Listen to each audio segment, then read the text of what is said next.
You too. Greetings, one and all. This your boy Reg in the building. I got the squad Shrine Ash with me. What up? Was good. Yeah, originally this was supposed to have been a live video, but due to some technical difficulties, I decided to pre-record it through StreamYard. So, yep, and I think I might have to re-record it for the next time being to see what's going on with my shit. But better here than now. Whatever that saying is, whatever. Better late than never. Yeah, thank you. And the album we are going to review today is Monica's debut album, Miss Thang, um, released in 1995 on Rowdy Records, which is under Arista Records. Um, Singles albums known for are Don't Take It Personal, Before You Walk Out of My Life, Like This and Like That, and Why I Love You So Much. Producers include Dallas Austin, who is an executive producer, very dope producer. Tim and Bob, another dope producer duo from the 90s.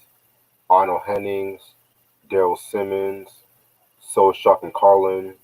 Yeah, a lot of producers we mentioned in the past, and Colin Wolf. And the guest appearances include Mr. Malik from Illegal and Usher. All right, so you know how we always do. We're gonna say how we got into the artist, a memory song,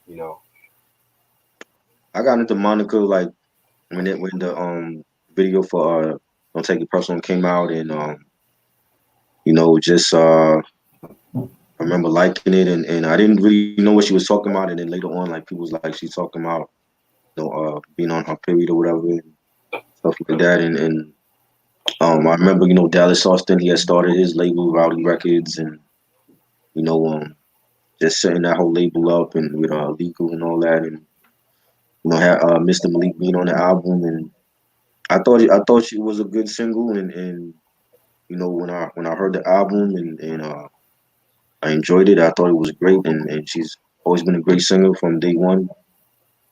And over the years, like seeing her mature into like a grown woman, and with different hit albums, and definitely one of the best, for R&B, and I think she's definitely slept on at times, and that was really my introduction to her. Like I didn't hear nothing from her before. Don't take it personal, and I've been a fan of hers from that video till now. So Okay, that's what's up. That's what's up.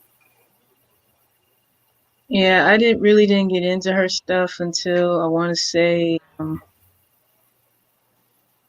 sometime around high school. But I remember a long time ago I heard her song "Angel of Mine" because my mom has a CD of that particular single on it, and I didn't hear none of her other stuff, including this, until some point in time. Of course, I've heard "Don't Take It Personal" being played on the radio, and "Before You Walk Out of My Life" and "Why I Love You So Much," and her other countless hits like "So Gone" and "You Should Have Known Better," and other numerous hits of hers. But yeah, I really feel like she doesn't get like the recognition or the credit that she really deserves, because I mean she's talented. I mean, can't deny that at all. Okay, interesting. Yeah, I know a lot of people say that she doesn't get a lot of recognition. To me, I don't want to say that she's underrated, but you gotta remember she came out around the time when Brandy and Aaliyah came out, and mind you, their debut albums came out in '94 and shit like that. Whereas Monica is like the Trinity. Like Aaliyah's like the girl next door, Brandy's like the goody two shoe girl, and then Monica, she's like the grown fast one and stuff like that. Which we're gonna talk more about, during this whole review and shit. So interesting. Um, to me, my sister, the earliest thing of my sister was like a fan of Monica, and I was I was into that movie Space Jam. Yeah, And of course, everyone knows that one song, "I will cross the ocean." That That one song and shit, which Yeah, for you I will. yes, I love. To this day, I still love that fucking song. Um, then of course, The Boy Is Mine, which, in my Hmm. opinion, The Boy Is Mine, that's her best album. Which we'll talk about that one day. The duet between her and Brent Yeah. and stuff like that. Which the people say that there's been a beef between the two and stuff like that. And I was just, it's a lot of this media hype. But at the same time, there's been some stuff behind the scenes, but we'll talk about that one day. Um, and it's just like the first album that I really listened to from top to bottom. Believe it or not, it's the Everything I Am from 2010, which fucking dope album. It's been a while since I've heard it. I need to re-listen to the album, but that was the first one because that had a track, Everything to Me, which used that Denise Williams sample. Yeah. That I remember BT used to play the fuck out of that video back when they used to play music videos and shit like that. And so I didn't really. This was like the second Monica album I've heard and shit like that. You know what I'm saying? 'Cause, yeah, and like I said, I'm gonna say my thoughts towards it, but yeah, that's my journey through Monica's music. So yeah, for those of you don't who know who Monica is, besides being one of the greatest feat R&B artists of her time and of all time, she is a singer that was born and raised in Atlanta, Georgia. You know, she wanted to follow in her mom's footsteps by singing in like the choir and whatnot. And this is when she was singing and whatnot. And then while she was young, also in high school, she was also friends with Two Chains. By the way, just a little trivia with that. And so fast forward to 1991, she was discovered by Dallas Austin, who saw her sing Whitney Houston's "The Greatest Love of All." I think like at some show and whatnot, and he offered her like a record label at Rowdy Records and stuff, and he appointed Queen Latifah as Monica's first manager. And so between like '93 and '95, they were working on, of course, the Miss Thang album right here. And Dallas Austin would have been end up being the executive producer. And if you guys like, we've mentioned Dallas Austin a lot. If you guys are familiar with his work, you'll know he's known for that. That street R&B ish, because he worked with cats like TLC, Michael Jackson, and stuff like that. So very dope producer, in my opinion. All right, always hated the album cover. I'm sorry. I always hated that. I hated the pose. I hated the face. It's just like she's trying to really show her that she's really Miss Thang, stuff like that. You know what I'm saying? That's like probably the only thing I have to say that I kind of dislike about the album. Mhm. But and I'm always being honest and shit in this Yeah. shit. Yeah, dope picture right here of Monica. That would have made a better cover. Um, got the credits right here. A little poster right there. Um, then her giving her thanks out right here. Okay. All right. So I cannot really wait. I can't wait to talk about these songs. 16 songs. Y'all know what we're about to do. Hmm. Track number one is Miss Thang. Pretty dope song. Nice way to start off the album. Dallas Austin produced the beat, and the beat is pretty dope. I like the beat. Monica just saying how she's Miss Thing and whatnot. Love this shit. Yeah, it's a dope song to start off the album. Nice hi hats and the bass line, real funky track. The guitars on it was dope. And she's singing "It's Alright to Think That It's All About Me." So many trying to check what they can't see, and she's like being real ferocious on to put a new artist on her first album, very first song out the gate. And I love it, and she had that confidence, and that swag, like yo, like I'm just as good as anybody else out here, you know, Brandy or whoever. And I think she killed it. Yeah, man, she definitely killed it. That beat, man. Whew. Austin, is a fucking monster. Yeah. This thing, it kind of had to take me a while for it to grow on me, but overall, it was a great way to start off the album. Yeah, of course, that beat is phenomenal, and I pretty much feel like the song was just her like being sassy in a way, like yeah, this is me, like everything should be all about me sometimes, but but she's kind of cocky with it. Right. Right, Yeah, but overall, this was a good song here. right. Okay, okay. Track number two, Don't Take It Personal, Just One of Them Days. Again, another iconic song produced by Austin. Like y'all mentioned, the song was pretty much about a period and stuff like that, which, yeah, it's pretty obvious and stuff like that. I didn't really expect it until I was reading into it, the lyrics recently. I was like, oh, wow, okay.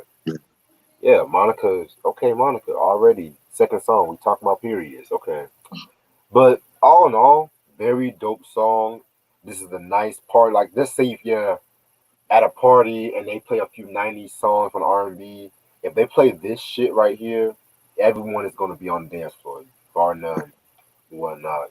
I'm gonna save my thoughts on the remix and stuff. So yeah, don't take it personal. Yeah, banging track, you know, first single and real I like that beat and then bass.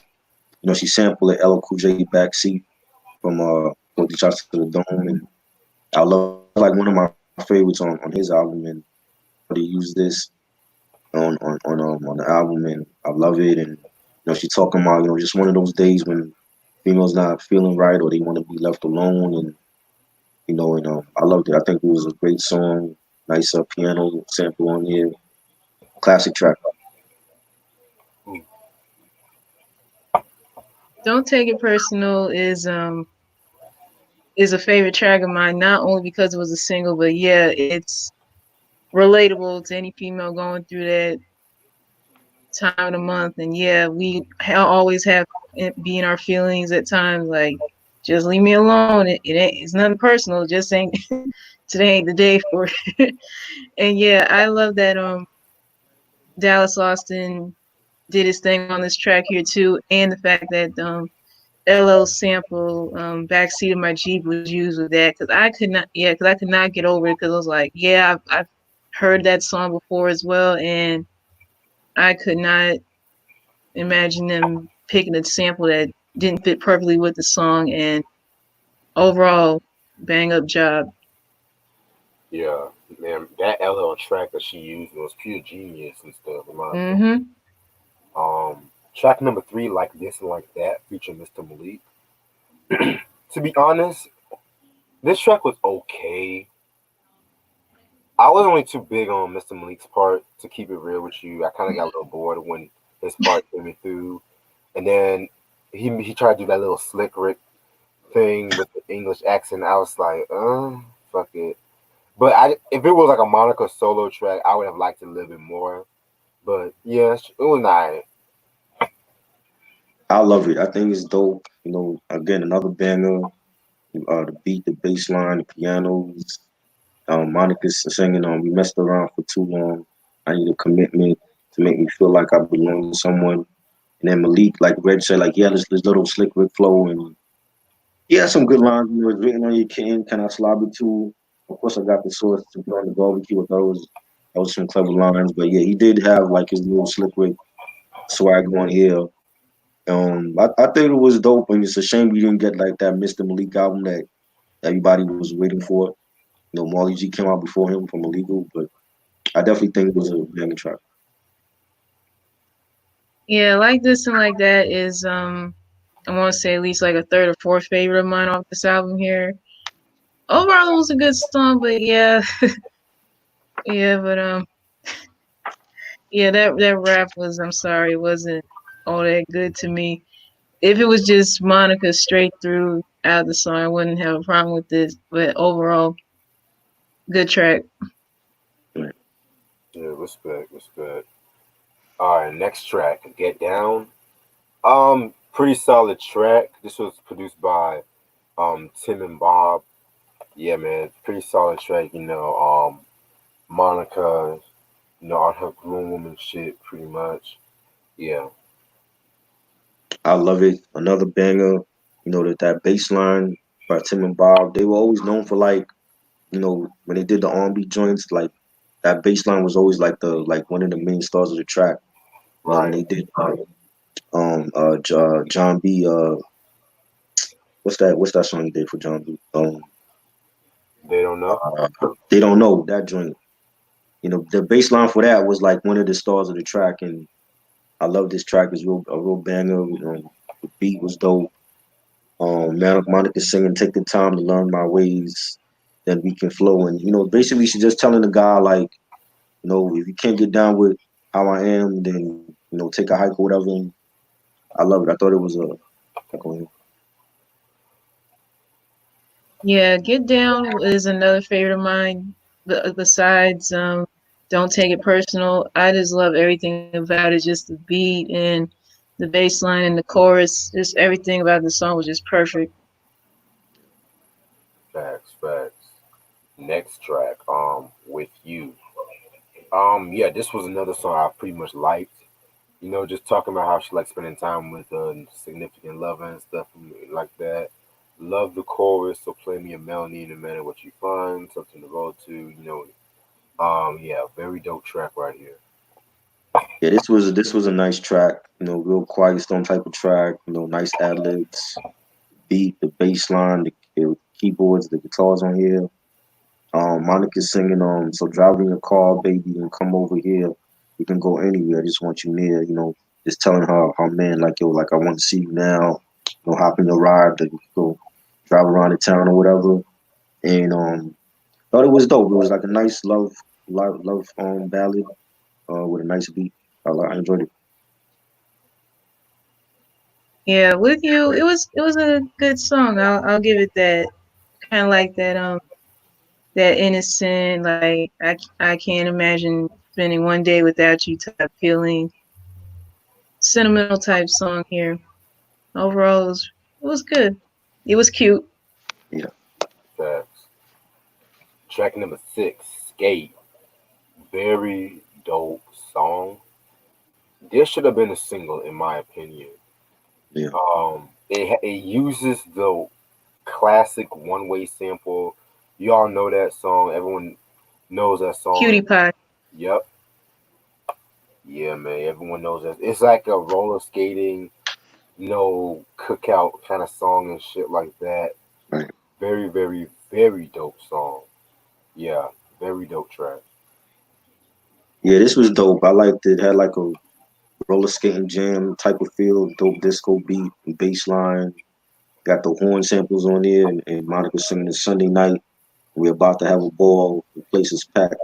Been thinking about it all day long. Thought it was a dope song, and like it's one of those like roller skating jams. Like when uh when uh when De La did a roller skating jam named Saturdays with De La and Q-Tip was on that, and that was a dope roller skating jam, and it's like a throwback to like all the roller skating rinks from back in the day. People go out on the weekends and just roller skate to like their favorite tracks or whatever. And I think this definitely fit that mold. And I definitely a banging track. Yeah, man. Yeah, Skate's another favorite of mine as well, and yeah, it does give you those roller rink vibes that you would hear on at the skating rink. Of course, people skate to it, or here's something at like a family gathering, or whatever, and of course that one way sample fit perfectly with this song here, and I love it. Yeah, man. I definitely love that one way song, man. Yeah, And I know recently, Anderson Paak used that sample too recently. So next track, Angel. Um, yeah, very, very, very cool track. Um, she's talking. I think in this track, she's talking about how she's losing communication with the lover and whatnot, and it's like how she'll never leave his side. Kind of one of those kind of tracks. Excuse me. Yeah, it's not a nice track. Yeah, it was cool. Had a nice beat. Monica singing. Now here's the situation. Lack of communication is tearing us apart. And I like the bass line on there and the keys that was used. And it was an okay track. It was cool. But Yeah, Angel was another good track on here too, but is it me or did the beat sound like the beat that was used for Brandy's song Baby? I did kind of get those vibes a little bit. Yeah, that's what I was getting the whole time I was listening to this song here cuz the beat just sounded like somewhat similar. Right. Yeah, I could not get over that. But yeah, it was a cute song here too and it was good. Yeah, it's a very dope track. Next track we got is the Woman in Me interlude. This is one of those tracks I wish was actually a full song. Right. That that beat from Tim and Bob definitely sound like some shit that you would hear like an Aaliyah and Timbaland's work years later. Um, yeah, Monica just on a grown woman shit. How she's saying the woman in me. You wonder how I know the woman in me. So I like the way she repeats those lines too. Very, very, very dope track. I wish there was actually a full song. Yeah, that was good. Nice little interlude and ballad. I like the beat and she sang beautiful on that skit. Yeah, for the woman in me, for it to be an interlude, I mean, just hearing it, you would think they would have considered to be a full length song here, but she sang it so beautifully, and it just like you were wanting to hear more instead of it ending like so abruptly. Right. Next track. Tell me if you still care. This is the cover of the SOS band song. Very dope R&B group. Very underrated if you ask me. And while this track originally was like a duet between Mary Davis and Abdul Rauf, Monica pretty much handles all the vocal arrangements herself, switching between like a lower and higher vocal range. I pretty much like this track. It's not the best cover of this track, in my opinion, but at the same time, she did her thing. Don't really have no complaints. I felt it was unique. To be honest, I kind of felt it was unique how she sang this song as a solo, but then the next track, which we'll talk about, which was like originally a solo track, she's singing it as a duet. But I just kind of felt that was a little unique, but it is what it is. Yeah, it was cool. Nice rendition, like Reg said, and this is the actual original one from SOS Band. I Was love that album. '83. So that's where she got it from. I like her rendition though. Like she had the vocals to carry that track. So I definitely thought it was a dope rendition.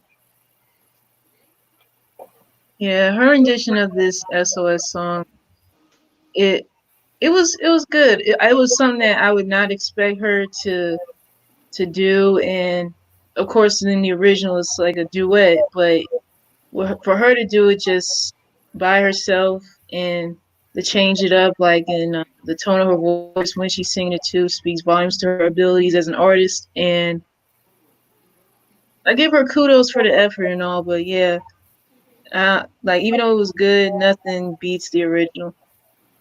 I agree. Which brings us to our next cover, Let's Straighten It Out, featuring Usher. This was a cover of the song that was by Lattimore, who was like a R&B blues singer and stuff like that. This is actually one of my personal favorite songs off this album. Both Monica and Usher did their thing with this one. I love the way Monica sang this track. Originally, this was on the Panther soundtrack, and Panther was like a movie that starred I think Kadeem Hardison from Mhm. Different Worlds. I have to Mhm. see that movie. I need to get my hands on that movie and shit. But yeah, man, let's straighten it out. Very, very, very, very dope cover. and whatnot. Yeah, Yeah, this was a great track. It has like a '50s nightclub vibe to it, and real melodic and nice beat, nice bass line and guitars. And Monica singing, "Don't keep on telling me everything's okay, because if it was, you wouldn't be crying." And Usher came in, and and this is like early young Usher, and he had he sang beautifully with her, nice duet. You know, one of her best collabs. You know what I'm saying? Like right. definitely enjoyed this, and that like real funky bass line with that, and I love it. I love this track. Let's straighten it out. I honestly had no idea this was a cover song either, and I'm not too familiar with Lattimore to be honest, but just the chemistry between Monica and Usher was phenomenal, and I honestly had no idea that they did this um sometime before they did their rendition of Slow Jam for the My Way album. Right. Mm. Yeah, I had no idea they did this here too, but yeah, it was a very good cover song here. Yeah. For real. That's your Monica showing that ATL love and shit. Hmm. Mhm. Next track, Before You Walk Out of My Life, one of my favorite tracks from Monica and from this album. This was produced by Soul Shark and Carlin. And you guys should know them because they were like pretty much all over the Tony Braxton Secrets album. And a little trivia. This track was originally made for Tony Braxton for the Secrets album. But Mm. What? yeah. Hmm. I did not know that. Yeah, man. And if you really listen to the track, if you really listen like to the track and you listen to Secrets, you can kind of see like the similarity how they have that piano driven, atmospheric kind of that kind of samba R&B shit. Right. Um, yeah, very classic track. Monica telling her lover, you're like don't just leave me so quickly. Think about the decision you're about to make. When she says "Right," I always like the part when she's like "Right" and shit. The Pete Rock remix to Yes. this track, Yes. very very Fire. dope. I actually like that a little bit more than the original, to keep it a buck. Same. But yeah, "Before You Walk Out of My Life," one of my favorite tracks off this album. I think it's either this one, and tied with probably "Let's Straighten It Out" as my favorite tracks. But there's another one which I'll save for later on. Yeah, man. They dope mid tempo beat. Um, Beautiful singing by Monica, and I like the pianos on it, and she sings at the beginning. Here we are face to face with the memories that can't be erased. Although we need each other, things have changed. It's not the same. And just a great song. I love the Pete Rock remix. That was they used to play that a lot on the radio, so that was like a big like remix for her. And I like the remix more than the original, but the original is dope because it does have a dope beat to it, and definitely one of my favorites. That's what's up. That's what's Yeah. Yeah, Before You Walk Out of My Life, it's another favorite of mine off here as well. And this gets a lot of radio play too, as well as um, Don't Take It Personal and Why I Love You So Much, which we'll be getting into that as well. Yeah, I really could not imagine Tony Braxton pulling this off. No offense to Tony, even though I love her music and everything, but I don't think she would have been able to execute it the way Monica did it. right. Hmm. Yeah, man. Because like if if if this song was probably if they would have probably done this like for her first album maybe and shit, then I can probably see it. But it's 2 years past after that. Right. And, Hmm. Secrets itself wasn't a different album than Miss Thing. And Yeah, shit. So yeah, I definitely see. I'm kind of glad Monica got the song and shit too. yeah. Right. Now we're gonna get to "Now I'm Gone." One of my favorite songs of this album. I think yeah, this probably tied with Before You Walk Out of My Life. Tim and Bob again, dope duo. And with a song like this is pretty much what sets Monica apart from all these other singers because you know she was pretty much saying, "Now that I'm gone, I'm not coming back." I'm out doing my own thing and shit like that. And for her to do a song like that, especially in like '95, like it's very dope and shit like that. Very dope, very bold. Like compare this to like Brandy's Broken Hearted and shit like that from the self title, which very dope track and shit, but this one she was just like fuck that nigga and shit like that pretty much. So yeah man, very dope track. Yeah, probably among my favorites of this album too. Yeah, it's a dope mid tempo ballad, and I like the beat, and but she's singing you got your Mac on, but I'm going because I'd rather be all alone, and just basically telling the guy like she's fed up with him and his ways, and she's out. You know what I'm saying? And I thought a lot of women could relate to that, so I definitely thought it was a good song. Yeah, very dope track. Yeah, Now I'm Gone is it's another favorite of mine off here. And it is a relatable track to anyone, regardless, man, woman. Like, yeah, if your significant other like messed up, and it's like, yeah, you did it. I'm not coming back. I'm gonna go out and do me. That's the end of it. Mm-hmm. Yeah, Yeah. very dope track, very dope track. Then we're gonna get into Why I Love You So Much, which that was the last single off this album. Another strong track from Monica. Kind of shows Monica's vulnerable side. I love. I just want to say like after Let's Straighten It Out, I love the songs, the sequencing after Let's Straighten It Out. Like from Before You Walk Out of My Life to Now I'm Gone to Why I Love You So Much. Love the sequencing and shit. Daryl Simmons, who was Babyface's brother and whatnot. He wait. No, not excuse me, not baby. It's like his kind of his protege and shit. He did the production on this track, very underrated. To very dope track. I love the music video to this track too. So yeah, Yeah, this was a beautiful song.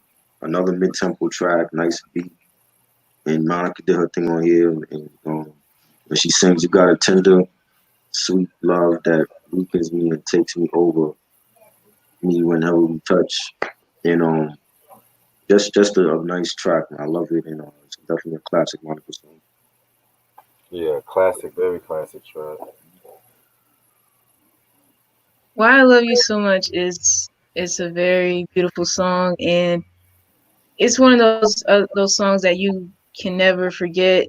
And plus, they play on the radio so much as well, still to this day. And you get to see another side of Monica, like on this album too. It's like you get to see that sweet, lovey-dovey side to her that it really shows throughout the song. Even though I haven't seen the video, of Right. course, but it was beautifully well done. Yeah, definitely beautifully well done. Next track, Never Can Say Goodbye. This is another ballad and shit. Very cool ballad and stuff. Not as strong as Why I Love You So Much, but at the same time, it definitely shows like a different side of Monica. Yeah, very cool track. Yeah, this was a nice song. Another a nice beat, nice ballad, and definitely enjoyed it. Now I ain't really quote anything, but it was a nice song. Yeah, I really did not care too much for this track right here. I'm sorry. It just felt like it was going on a little too long, and it was like dragging on and on to me. Respect. Yeah. Um, then we get into the Don't Take It Personal, just one of these remix. This remix it heavily samples the Jermaine Jackson song "Don't Take It Personal." I think that was off his '89 album. I want to say yeah, one of them albums and shit.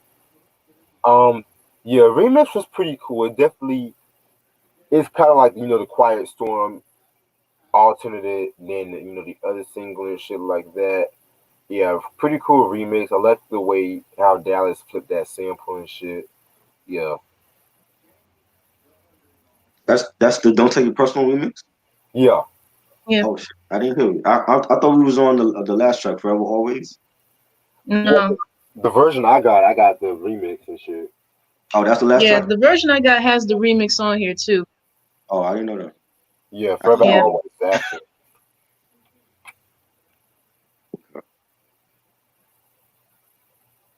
You want me to go then since he hasn't Yeah, heard the yeah, because remix? I didn't hear the Okay, remix. okay.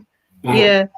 The Don't Take It Personal remix, it was a good one here because like a lot of times when certain artists have remixes to one of their biggest singles ever, it could go either very good or very bad. But in this case, it came out very good, and it's like one of those remixes like I can see people bumping it in their car or bumping it at a get together or a little house party or whatever. It was overall very good. Kudos to Dallas Austin for this. Yeah, man. I want to say like just a little side note. A lot of people just want to focus Dallas on just TLC shit, but nigga But had he's done so much more, not just for them though. exactly like I never realized how much he was on this album too and shit. Like this nigga, that nigga's a fucking monster. Mhm. Alright. And the last track, Forever Always.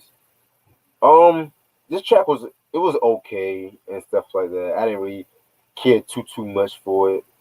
It was like It was cool, nice ballad. You know, I think she sang it beautifully on here to close out the album. And she says, "Oh baby, baby, let's hug it out. There's been times I dogged me out. I should have left, but stayed by your side." And I thought it was nice, nice guitars, like a acapella track when she like singing over like guitars and pianos. I thought it was good. Yeah, Forever Always was another track off this album that I felt like it was alright. I didn't think it was anything too spectacular about it. yeah, man, same. Yeah. Alright, overall classic album, very dope album and stuff like that. It kind of gets a little overshadowed when it talks about other albums like "Age Ain't Nothing But a Number," the brand is Mhm. titled "Crazy Sexy Cool," Mhm. and whatnot. And I just felt like with this album, I mean, she was kind of like in a lane of her own on that grown R&B shit. It kind of a little bit reminds me of Adina Howard's first album too, a little bit, minus the more explicit lyrics on that one and shit like that. Which I'm gonna have to talk about that album one day, but I want to get that album cover, and y'all know that album cover and shit. But oh, but yeah, we're back to this album. Very dope album, underrated and shit like that. If you're just getting into Monica, I would recommend this being the first album you can get into. Then we'll get Boy's Mind and work your way up. Um, I think this album is out of print. I think it's out of print. So, but it shouldn't be too expensive to find. This is Monica with Miss Thang, 1995. Classic album. I love it. Like she did her thing, and it's just like like Mary. Mary had What's the 411 up here, and Monica had Miss Thing down south, and that was like the What's the 411 version, and dope hip hop beats, and she got like R&B melodies over those beats, and she's singing, and she carried basically the whole album by herself, with the exception of the Usher collaboration. I love that, and the Mr. Malik collaboration. That was dope, and great production by Tim and Bob and Dallas Austin, and definitely, man, they're definitely a classic album. There's no skippable tracks really on here, and definitely a classic for '90s album. Yeah, very dope album. This thing, I'll have to agree with Reg when he said like, yeah, this album does get overlooked compared to all the other albums he mentioned. Because yeah, '95 was a big year for a lot of artists that not only was just for like TLC of course, but also with Brandy and Aaliyah and so on and so forth. It's just like for anyone who's really like a diehard Monica fan or whatever, if you really want to like go back to the very beginning, get this album if you can. Yes. It's it's a classic, and I'm pretty yeah, because I think this is the only Monica album that I have. I have not gotten any of her other stuff after this, but I know my mom has one album she dropped in like 2012, but I don't know the name of it on the top of my head. But yeah, this album is completely unforgettable. Yeah, very unforgettable and shit. Um, yeah, like I said, the boy is mine, man. That album right there, she's in on that one.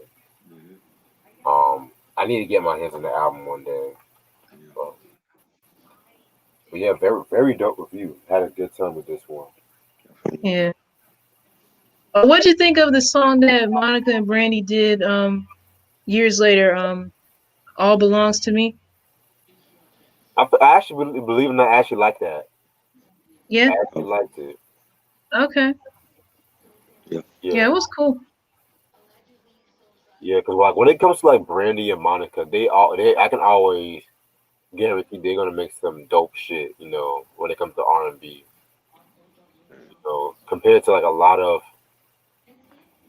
artists from that era, cough Usher, cough, who pretty much they just try to so hard like to be trendy and all that shit. I can always count them to like fall in their own lane and shit Hmm. too. But yo, what did y'all think of the After the Storm album? I can't remember that album. I know that that was the one with So I have Gone on it. not I have Yeah, not listened to that album. Now you see what happened was that was a remake album because the album before that it was leaked to the internet, yep. and that right when she was on Alistair had to go back and do that album, and it came out to be After the Storm. So I gotta listen to the album again though. For, Hmm. I gotta be honest, I'm kind of tired of So Gone. Yeah, E- What the Everyone, song? you said what? The song? Yeah, it's just ever since the internet challenge. Now, Oh, I remember that.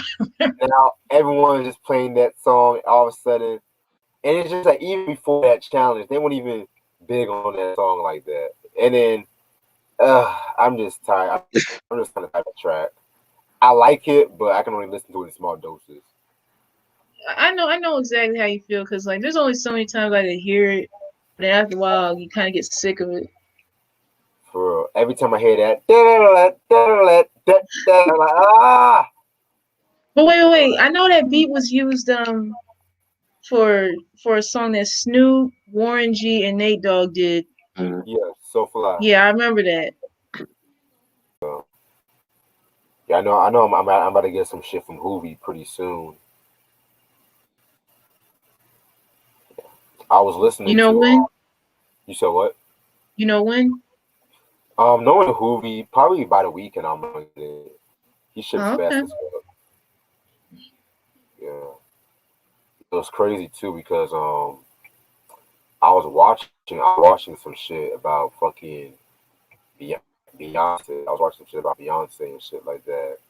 He was talking about how the early Destiny's Child and the other member Farrah. Destiny's Child had like 8,000 members and shit, and they had this chick named Farrah and shit like that. And they were recording the song, and Beyonce was just like, "Yeah, you can go too." She's like, "I need to get my shit," and then Beyonce like, "Oh yeah, we'll just give you your shit, pretty much and shit like that," because you can tell that she was not fucking Beyonce or they weren't fucking with each other on the low. Oh Because like, wow. a lot of people remember that very first Destiny Child album, not Writing on the Wall. It was just like that was like the most R&B sounding in the whole discography and shit. Yeah, and I got that one too. I got that one in the Writings on the Wall album. Yeah, yeah, I need that debut album. That shit goes for stupid money these days in some places. Nah, I know when I got it, it only cost me like five something. Oh wow, okay, Mhm. yeah, yeah. My favorites are like the first two albums and shit. I mean, Survivor and Fulfilled was alright, but the first two albums was just my shit.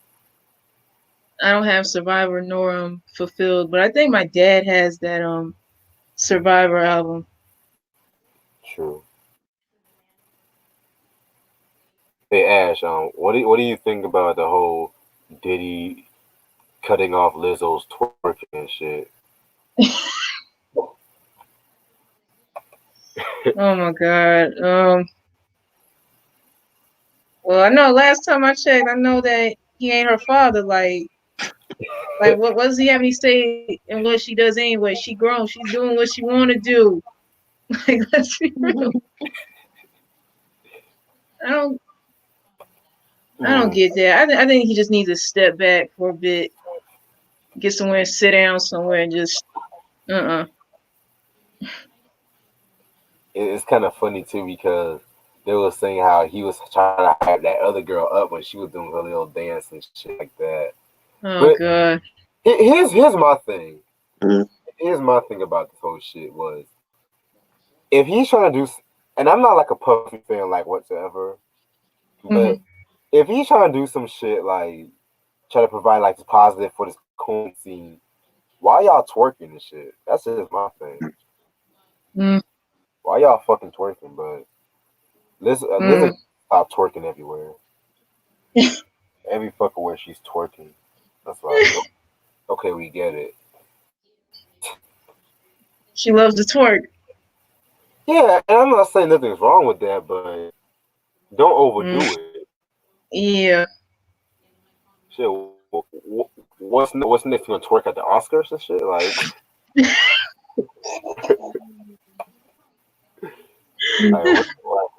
when will it stop? And then like people over here getting mad at Megan Thee Stallion for twerking, but What? They'll hype Lizzo up and shit. Oh god. I They a mean, bunch of hypocrites for that. no, because Lizzo's the token big girl. I like Lizzo a little bit, but the way I see, she like the token big girl now and shit. She's a big girl who want Mm. likes so they can feel accepted and shit. They'll do something right. The twerking is cool, but like it should be a weight limit for twerking though. Like 400 pounds is too much, man. Like 300, 400 pounds, you shouldn't be twerking. And and Oprah was on there too. That's the crazy thing about it. Oprah, Yeah, so What? Oprah was in there, and Oprah see this big bitch twerking, and she's like, "What the hell?" Diddy man, get control of your IG live, yo. You know. And she twerking at Oh the my Lakers game, and god. she wearing a thong, and it's just like it should be like a certain limit to twerking for women. Like if you 300, 400 pounds, you shouldn't be twerking. Do that shit in your own, in like not in public. You know. I would You rather. mean it's better for them to do it at home? Yeah, instead of like I'd rather see J Lo twerk than Lizzo. You know what I'm saying? And Lizzo's a dope artist. I like her album. I just feel like she too big to be twerking in public and not caring. Like her publicists need to tell her something. Mm, You yeah, everybody wants to twerk these days. you know what I mean? It's like you never see Queen Latifah twerk, and she's a big woman. You know what I'm saying? Right. You never see Jill Scott twerking. No. No, You no, know? Jill Scott just does tricks with her mouth. Right. Oh my I'd rather god. I'd rather her do that than you know what I mean? Like is a certain like big women ain't supposed to do that in public like that. Unless they just ratchet. So now it's like people gonna be like, oh, well, Lizzo's ratchet. You know what I I'm mean, saying? twerking at an NBA game and sitting on the Yeah, bench is right. With kids there and all that. So Yeah, like who would be bringing their children to them games? you And know like, what I come on, mean? there's a time and place for everything. If you gonna do Right, that, you either do that at a club or a house party or right. something. You never see But don't Adele do is it just in as front of big as like her. someone's child and the child could like literally see it right there, dead in their face. Like, Exactly. uh. Adele is just as big as her. You don't see Adele twerking. You know? she's too busy No. breaking up with men to get inspiration from music. You know what I mean? Missy never did nothing like that, and she was big at one point. Yeah, I remember. You know, But No, she ended up losing all that weight though. right? Monique worked at the BET Awards and shit. It's like that's what she's gonna be known for. Unfortunately, over her music. Oh, this is the big girl that twerks, and Yeah, she I going think to that be that's bad, known more for that than right? her craft Because and these yeah. kids not like these kids like when Jill Scott did that thing with the mic, they're gonna know Jill Scott for that and not her music. So Mm. that's a bad look.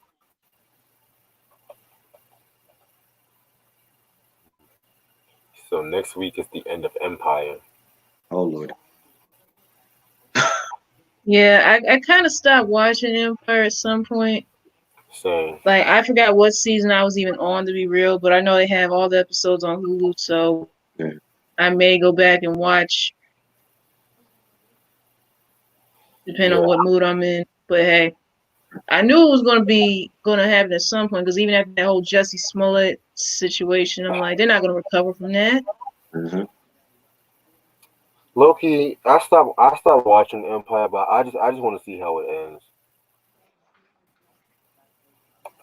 I I don't s- know if I'll be able to watch it or not because it's like I missed so much.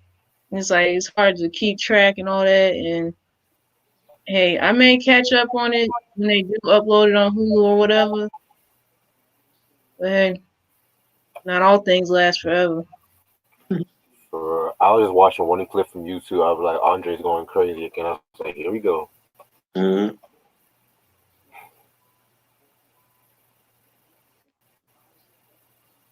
Mm. And NBC launched a new streaming service. Yeah, Peacock. For they're trying to Really, bring back. Yeah. Yeah, they're trying to bring back Saved by the Bell. Oh Lord. I've been hearing about that for the longest. Wow.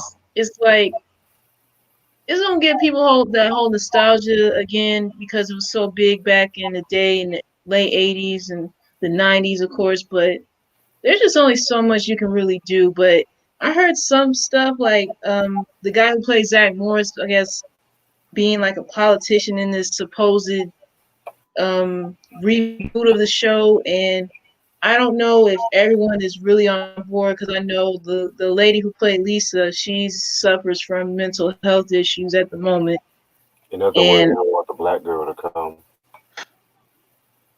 yeah, because I was watching something because she was on Dr. Oz. It was her and her mom on there. It just kind of broke my heart seeing her the way she was because it was like I'm like, oh my god, I really didn't know she was really going through it like that. Hmm. And what happened to her Yeah, face? She I got don't like know if like we're gonna have everybody on board. I just know that Mark Paul Gosselaar, aka Zach Morris, I know he on board, so I don't know if everyone else is.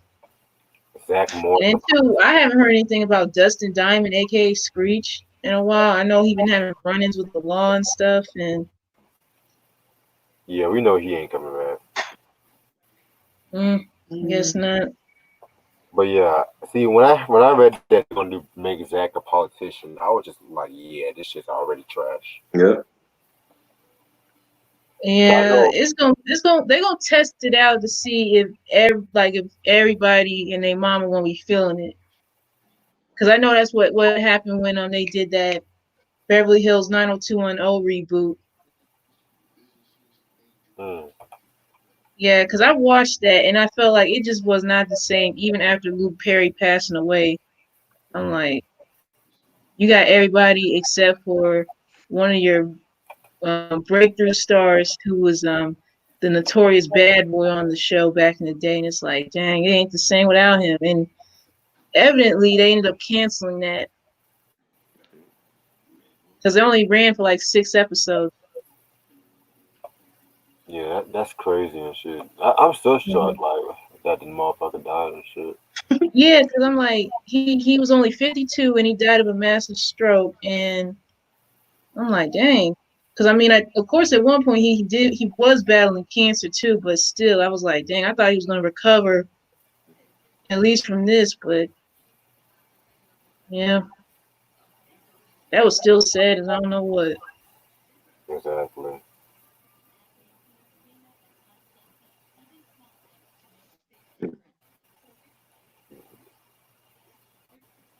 Yeah, man. It's crazy too because Modern Family even ended its run last week and shit.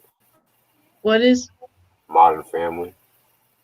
Oh yeah, I've been hearing about that. I know my dad used to be watching that show. Like I don't know if he watched it all the way toward the series finale. I don't know. Yeah, I liked the show, but it just ran for too long. I kind of lost interest after a while. How long was it? What 11 seasons or? Yeah, it was from 2009 and it ended like last week. Oh wow, yeah, yeah, they've been on there for 11 years. Yeah, Shit. It's ironic how Ed O'Neill Married with Children ran 11 years and then this show ran for 11 years too. I had no idea, but I remember my dad used to watch Married with Children like all the time back in the day. That show right there was grimy as fuck. Fucking have Playboy models and shit. And Motherfucking the Al. daughter was like all over the place, and Right. Yo, one of my favorite episodes from that show was when Al and Jefferson they were fucking arguing over an apple that fell. I think an apple that Al grew a tree and the apple fell on Jefferson's yard. And the fucking length that they took blowing this shit up, I was just like, yo, this shit is hilarious. And then there was one fucking scene where Jefferson and Marcy were having sex, and then the fucking Al, this motherfucker fucking used some tool to fucking tilt the house and shit. And then Marcy was like, dang, Jefferson. And then Jefferson like, I didn't know I was that good. And Marcy was like, you usually not. Dang, oh my god, shit.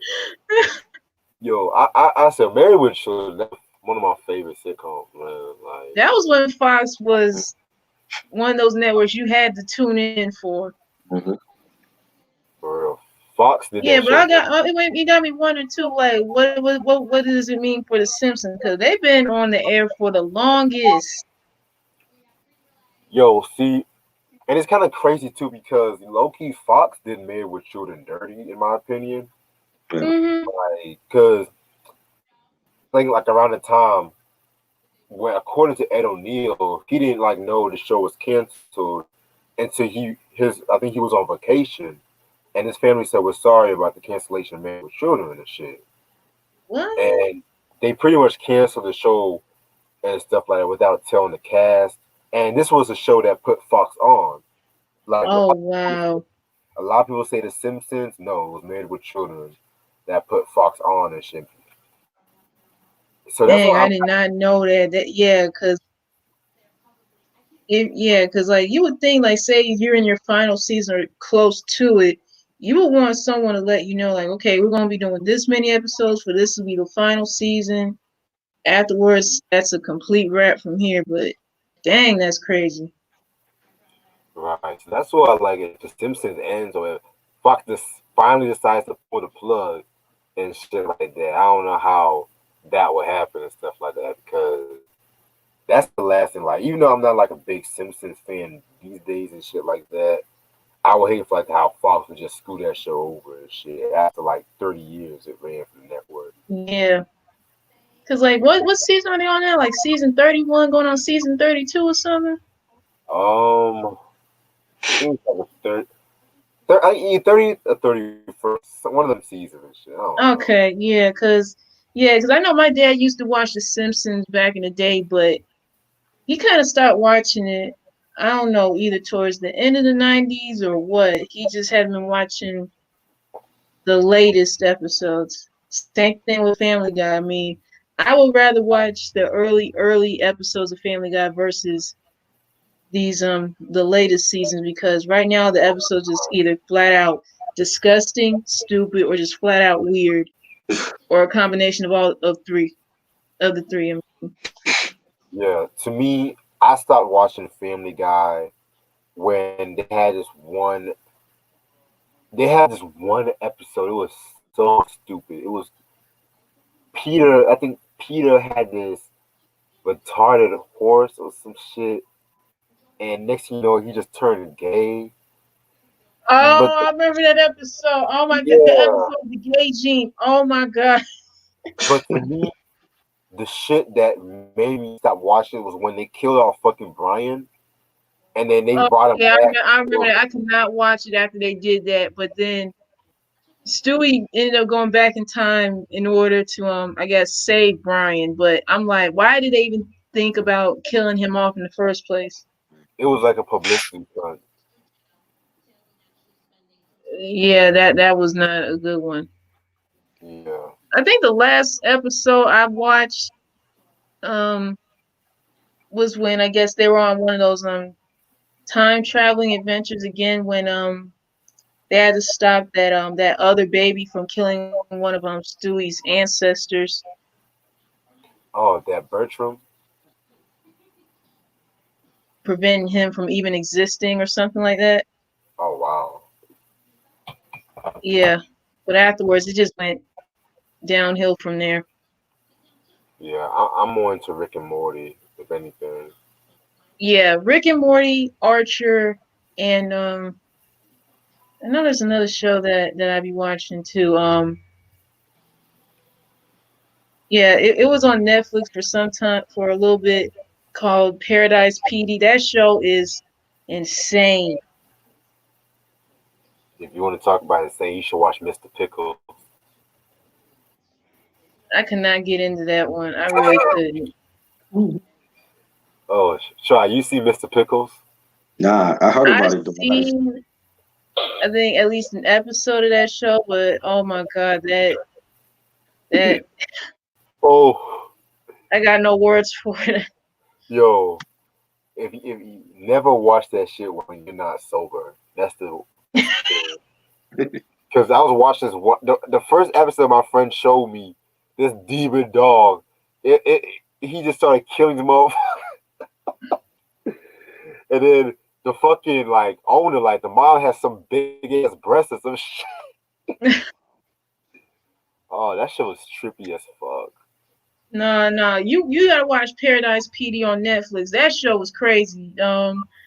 They got it's basically like some officers on a very small town that I guess where everyone is like a freaking idiot or something, Oh and wow, they got a police dog on the force that's a drug addict. boy, cartoons really more crazy. Shit.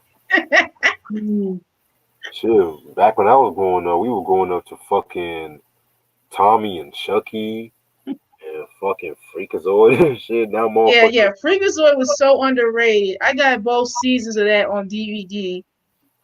I want to cop a shirt too at some point. Yeah, that show they really weren't sure how that was going to go because it was kind of like tailored to like I think kids that were a little older than us during that time, but it was still a good show to me regardless. I just love when like Steven Spielberg made them fucking cartoons and shit. Oh yeah, I heard they're bringing back Animaniacs. No, That's what I heard. Yeah, no, that's what leave I that heard shit too. alone. God damn it! Oh, and niggas always bring some shit back. They You know bring what? back everybody, but it's just a matter of when exactly. But I'm pissed that season of Archer. I guess it's like temporarily put on hold because of this whole coronavirus. Oh Because Jesus. yeah, the date for the new season to start was supposed to have been next month, either on May 6th or 7th, but it's on complete hold right now. And I'm like, man, Coronavirus strikes again. ugh. And I was so looking forward to that because I watched all the seasons from season 1 to season 10. Yeah, I was so hyped for that. You know, I never got into Archer like that. For real. I watched a couple episodes. I mean, it's funny. The writing is good. It's funny at times, but I never really religiously watched. Like, oh my god, I gotta watch an episode of Archer. Yeah, I really didn't get started watching Archer until an old roommate of mine when I was during my undergrad. She put me onto it, Mm. and then when I started watching, I'm like, I get the humor of it. I guess if you get the humor or the dark humor of that show, you're gonna enjoy it. But if it's like something that's like way over your head that you can't get it, then it's not for you. Facts. Mm. Huh, man. Y'all seen 50 Cent's new show For Life? Yes. What is it? For Life. For life. I've heard about that, but I have yet to watch it. Saying I gotta watch that shit. I seen like a few scenes here and there. Yeah, It's it's it's on like a Hulu, it's so like about a like a guy that he was a drug dealer and then like he got caught up and he had a girlfriend and then the girlfriend had his baby while he's then incarcerated. he ended up going to jail, and Right. Becoming a lawyer. yeah, yeah. It's From good. previews and stuff, it look like it's good. Yeah.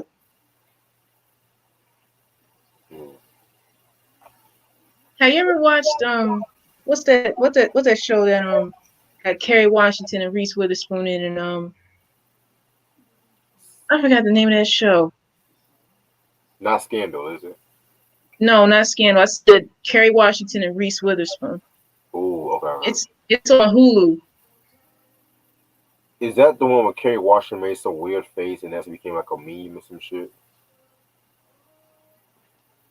No, no. I think that's something else. Oh, It's Little Fires Everywhere, I think. I heard about it. Yeah, I have yet to watch that too. I gotta peep that though. But yeah, listen, y'all. I'm actually about to end this off because I gotta finish up some homework for the night. All right. All Yeah, right. like I said, I'm very dope review like we did. Very dope album. Must have in your collection. All my '90s R&B lovers and whatnot. And thank y'all so much for watching this. Make sure y'all follow me at MC Reg Music on Instagram, at Real Reg One on Twitter. And also subscribe and like this video. Peace. Have a good night. Peace.